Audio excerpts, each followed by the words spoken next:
سلام دوستای نازنین، feizollahbeigi هستم. خیلی خوشحالم که با شما همراهم. لطف کنید کانال بنده رو دنبال بفرمایید. با تشکر.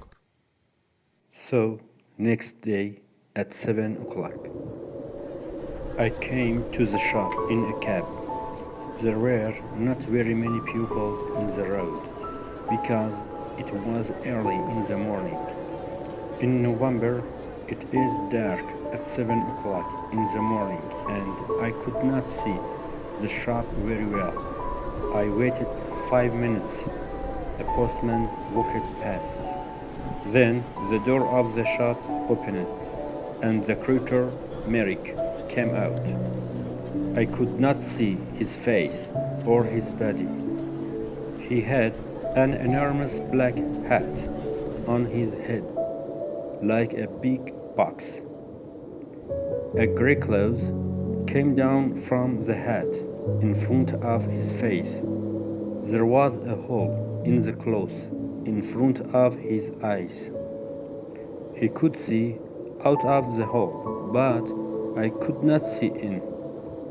He wore a long black coat too. The coat began at his neck and ended at his feet. So I could not see his arms, his body, or his legs. On his feet, he wore big shoes like old bags. He had a stick in his left hand and he walked very slowly. I opened the door of the cab and got out. "Good morning, Mr. Merrick," I said. "Can you get in?"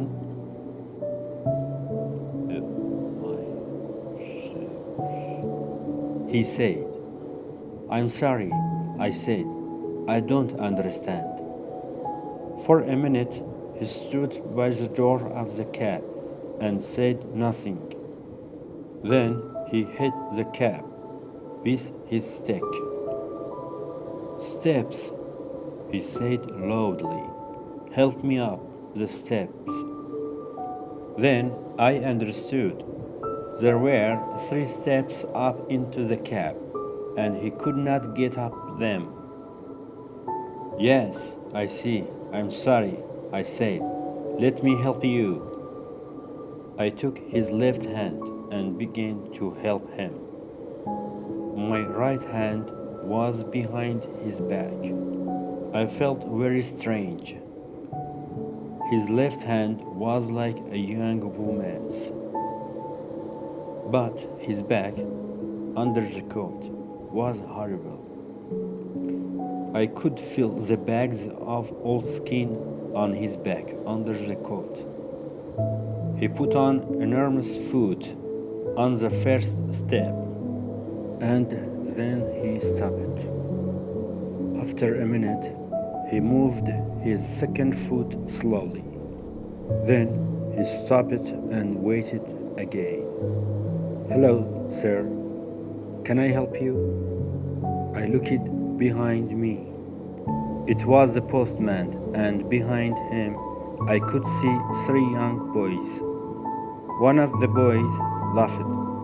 The postman smiled. "Is the gentleman ill?" he asked. I sobbed quickly. "Yes, but this is a lady, not a gentleman. I'm a doctor, and she's ill. Take her hand, so I can help her better." The postman took Merrick's left hand, and I helped him with 2 hands from behind. Slowly, very slowly, Merrick went up the steps and into the cab. One boy was very near the cab. He called to his friends, "Come and see these boys, a fat lady in black coat, and look at that enormous hat." The boys laughed. They were very near the cab too. Now I closed the door quickly. "Thank you," I said to the postman. "That's all right, sir," he said. "She is a strange lady. sir. Isn't she? She is ill. That's all, I said quickly. We're going to the hospital. Goodbye, and thank you. The cab drove down the road to the hospital. I looked at Merrick. That was difficult, wasn't it? I said. At first, he said nothing. But then he spoke. His voice was very strange. But I listened to him carefully, and I could understand him. The steps were very difficult, he said, but most things are difficult for me. Yes, I said, nothing is easy for you, is it? No, he said. He was very quiet for a minute. Then he said, who are you, sir? Who am I? Oh, I am sorry. My name is Dr. Travis. Here, this is my card. I gave him a card with my name on. Then I thought, that was no good. This man can't read. But Merrick took the card and looked at it very carefully. Then he put it in his trousers pocket. I did not talk to him very much at the hospital.